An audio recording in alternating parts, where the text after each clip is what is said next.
Praise the Lord. கர்த்தருக்குள் பிரியமான சகோதர சகோதரிகள் யாவருக்கும் என் அன்பின் வாழ்த்துக்கள். மீண்டும் உங்களை சந்திப்பதிலே மிக்க மகிழ்ச்சி. இந்த நாளிலே கடந்த சில வீடியோஸ்ல நம்ம பார்த்தோம், சாபத்தை எந்த வழியில வருகிறது, நம்மளுடைய வீட்டிலே சாபம் இருக்கிறதா என்று தெளிவாக நம்ம 2 வீடியோக்களிலே பார்த்தோம். இன்றைய நாளிலே சாபத்தை ஆசீர்வாதமாக மாற்றுகிற ஆவியானவர் என்கின்ற டாபிக்ல பார்க்க போறோம். அப்படின்னா சாபம் எப்படி நம்ம வாழ்க்கையில வந்துருச்சுன்னா அதுல இருந்து நம்ம எப்படி வெளியில வரணுங்கிற ஒரு ஃபார்முலாவை நமக்கு முன்னாடி இருந்த முன்னோர்கள் வேதத்திலே எப்படி கையாண்டார்கள் என்பதை குறித்து நம்ம பார்க்கும் பொழுது, அதே போல அந்த ஃபார்முலாவை நம்ம எடுத்து பண்ணும் பொழுது நம்மளுடைய வாழ்க்கையிலும் ஆசீர்வாதம் வரும். சரிங்களா? அப்போ 2 ராஜாக்கள் 20ஆம் அதிகாரத்திலே ஒரு சம்பவம் இருக்கிறது. என்ன என்றால், எல்லாருக்கும் தெரிந்ததுதான், எசேக்கியேல் ராஜா என்கின்ற ஒரு மிகப்பெரிய ஒரு ராஜா இருக்கிறார். அந்த ராஜா வியாதிப்பட்டு கிடக்கிறார். வியாதியா இருக்கும் பொழுது ஒரு மிகப்பெரிய தீர்க்கதரிசி என்ன செய்கிறார், ஏசாயா தீர்க்கதரிசி அவரிடத்திலே ஆண்டவர் அனுப்புகிறார். போய் என்ன சொல்றாரு, நீ பிழைக்க மாட்டாய். என்ன சொல்றாரு, நீ பிழைக்க மாட்டாய், நீ மரித்து போவாய், உன்னுடைய வீட்டு காரியங்களை எல்லாம் என்ன பண்ணிரு, ஒழுங்குபடுத்து. இதை கேட்டுக்கொண்டு இருக்கிற தெய்வ பிள்ளைகளே, நம்மளுடைய இந்த உலகத்துல கூட உங்களுக்கு இருக்கிற வியாதியை பார்த்து பெரிய டாக்டர்ஸ், பெரிய ஹாஸ்பிட்டல் என்ன கைவிட்டுட்டாங்க, நீ பிழைக்க மாட்டேன்னு சொல்லிட்டாங்க, அவ்வளவுதான் என் வாழ்க்கை முடிஞ்சிருச்சு அப்படின்னு நீங்க நினைச்சீங்கன்னா உங்களுக்கான வார்த்தை தான் இந்த காலை நேரத்திலே ஆவியானவர் பேசுகிறார். அப்போ ஆவியானவர் சொல்லி அனுப்புகிற ஒரு காரியத்தையே எசேக்கியேல் ராஜா மாறுதலாக மாற்றி முடிக்கிறார். என்ன செய்கிறார் தெரியுமா? இன்னைக்கு ஒரு டாக்டர் சொல்லிட்டாங்க நீ பிழைக்க மாட்ட அப்படின்னா, ஒரு பெரிய தீர்க்கதரிசி, ஒரு பெரிய பாஸ்டர் சொல்றாங்க நீங்க மரித்து போயிருவீங்கன்னா, ஓன்னு அழுதுட்டு அவர் என்ன பண்ணல, அழுது புறந்து ஒண்ணும் பண்ணல. அவர் என்ன பண்ணார் தெரியுங்களா? அவர் சொல்லிட்டு போன உடனே நிறைய பேருக்கு அவ்வளவுதான் சொன்னா அந்த என்ன சொல்றது, கவலையிலேயே இன்னும் கொஞ்ச நாள் உயிரோட இருக்கிறவங்க கூட சீக்கிரமா என்ன பண்ணிடுறது, கவலையினால மரித்து போயிடுறாங்க. ஆனா எசேக்கியேல் ராஜா என்ன தெரியுங்களா பண்ணாரு?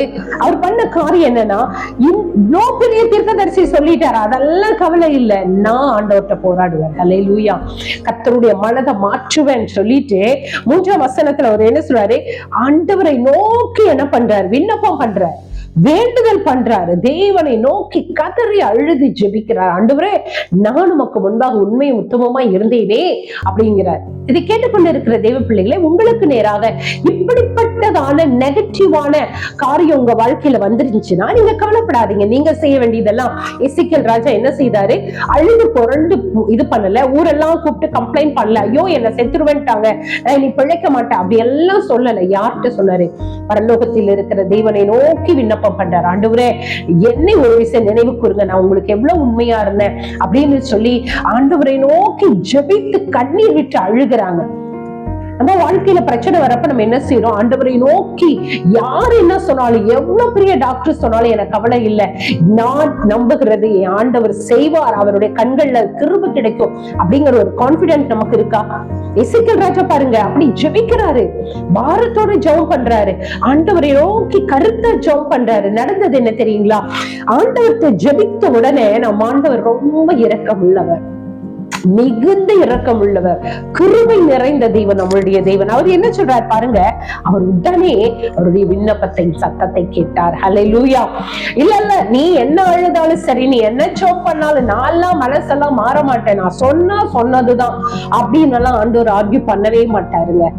நீங்க அவருடைய சமூகத்துல உங்களை தாழ்த்தும் பொழுது, நீங்க அவருடைய சமூகத்துல உங்களை ஒப்பு கொடுத்து கண்ணீரோடு ஜெபிக்கும் பொழுது, கர்த்தர் எப்படிப்பட்ட சாபத்தையும், எப்பேற்பட்ட வியாதியையும், எப்பேற்பட்ட பிரச்சனைகளையும் ஒரு நொடி பொழுதிலே அவர் மாற்ற வல்லமையுள்ளவராய் இருக்கிறார். அல்லேலூயா. இவர் செய்த காரியம் என்ன? ஜெபிக்கிறார் ஆண்டவர் சமூகத்துல, இல்லையா?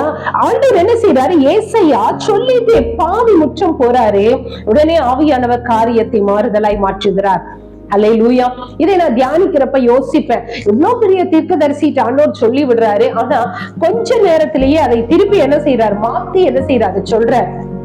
ஆண்டவர் தான் சொல்லிவிட்டாரு, நீ பிழைக்க மாட்ட, மரித்து போய்வன்னு சொல்லி விடுறாரு. ஆனா அவர் சொல்லி முடிச்சு பாதி முற்ற வர உடனே என்ன செய்யறாரு, திருப்பி அனுப்புறாரு. ஏன் என்னன்னு தெரியுமா சொல்றாரு, ஏசாயா தீர்க்கதரிசிட்ட அவங்க ரொம்ப அழறாப்பா, அவங்க விண்ணப்பத்தை நான் கேட்டேன், ஏசாயாவுடைய விண்ணப்பத்தை நான் கேட்டேன், அவன் கண்ணீரை நான் பாக்குறேன். ஹல்லேலூயா. இதை கேட்கிற தேவ பிள்ளைகளே, நாம் ஆராதிக்கிற தேவன் கேட்கிற தேவனாய் இருக்கிறார், பார்க்கிற தேவனா. ஒரு சமயம் நீங்க அழுது புலம்புறது மனுஷன் வேணா பார்க்காம இருக்கலாம், மனுஷன் வேணா அதை பெருசா எடுக்காம இருக்கலாம், ஆனா நம்மை உருவாக்கின தேவன் ஒரு நாள் அப்படி இருக்க மாட்டாருங்க. உங்க கண்ணீரை பார்ப்பாரு, உங்க கதறலை கேட்கிறாரு, அவர் உடனே மனம் இறங்குறார். சொல்றாரு பாருங்க, அவருடைய அழுகையின் சத்தத்தை நான் கேட்டேன், அவருடைய விண்ணப்பத்தை நான் கேட்டேன், அவருடைய கண்ணீரை நான் பார்த்தேங்க. நம்ம ஆண்டவர் பார்க்கிற தேவன், நம்ம ஆண்டவர் கேட்கிற தேவன் இல்லையா? என்னுடைய சத்தத்தை யாருமே கேட்கலையே, என் புலம்பலை யாருமே கேட்கல, வேண்டாங்க, யாருமே மனுஷன் கேட்டு என்ன பிரயோஜனம் இல்லையா? ஆனா நாம நம்மளுடைய தேவனுக்கு அந்த சத்தம் போச்சுன்னா, நாம் அழுகிறது தேவ பாதமா இருந்தா, தேவனுடைய சன்னிதானமா இருந்தா, தேவனுடைய சமூகத்துல உட்கார்ந்து நீங்க வடிக்கிற ஒவ்வொரு சொட்டு கண்ணீருக்கும் நிச்சயமாய் பதில் கொடுப்பார் நம்முடைய தேவன். ஹல்லேலூயா. அப்ப இந்த சாபத்தை ஆண்டவர் எப்படி ஆசீர்வாதமாய் மாற்றுகிறார் பாருங்களேன்.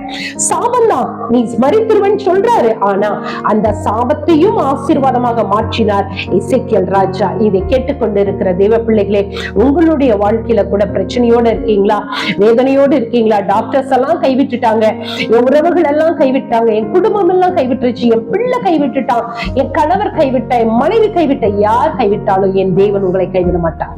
நாம் ஆராதிக்கிற தேவன் ஒரு நாள் உங்களை கைவிட மாட்டார். அவர் சொல்லுகிறார், அவருடைய சமூகத்திலே நீங்கள் அமர்ந்து விண்ணப்பம் செய்து கண்ணீரோடு நீங்க ஜெபிக்கும் பொழுது கர்த்தர் எசேக்கியேல் ராஜாவினுடைய வேண்டுதலின் சத்தத்தை கேட்டு அவருடைய கண்ணீரை பார்த்தது போல இந்த நாளிலே உங்களுடைய கண்ணீரையும் அவர் பார்க்கிற தேவனாய் இருக்கிறார்.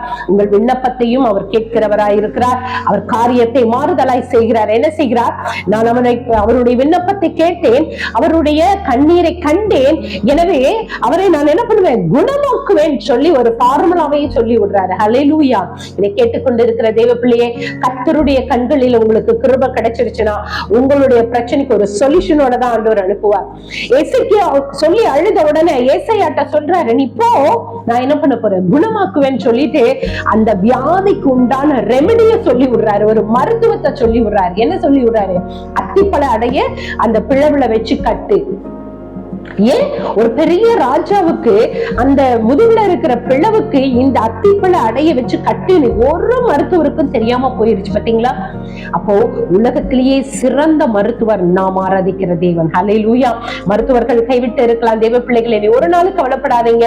எசேக்கியா ராஜாவுக்கு ஒரு ரெமெடி சொன்ன தேவன், ஒரு மருத்துவத்தை சொன்ன தேவன், ஒரு பிரச்சனைக்கு தீர்வை சொன்ன தேவன் நாம் ஆராதிக்கிற தேவன். நிச்சயமாக நம்மளுடைய பிரச்சனைக்கு ஒரு தீர்வை கொடுத்தே தீருவார்.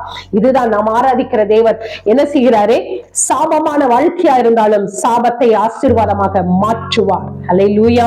இந்த காலை நேரத்திலே ஒரு நல்ல செய்தியை தேவன் நமக்கு கொடுத்திருக்கிற நம்முடைய வாழ்க்கையில இதுவரையும் நீங்க சாபத்தில் இருந்திருந்தீங்கன்னா இந்த நாளிலே நீங்களும் எசேக்கியா ராஜாவை போல உங்களை தாழ்த்தி தேவ சமூகத்திலே ஒப்புரவாகி, ஆண்டவரே என்னை ஒரு விசை நீர் கண்ணோக்கும் என்று சொல்லி நீங்கள் விண்ணப்பம் செய்து கண்ணீரோடு ஜெபிப்பீர்களானால் கர்த்தர் உங்களுடைய வாழ்க்கையும் மாறுதலாய் மாற்றுவார்.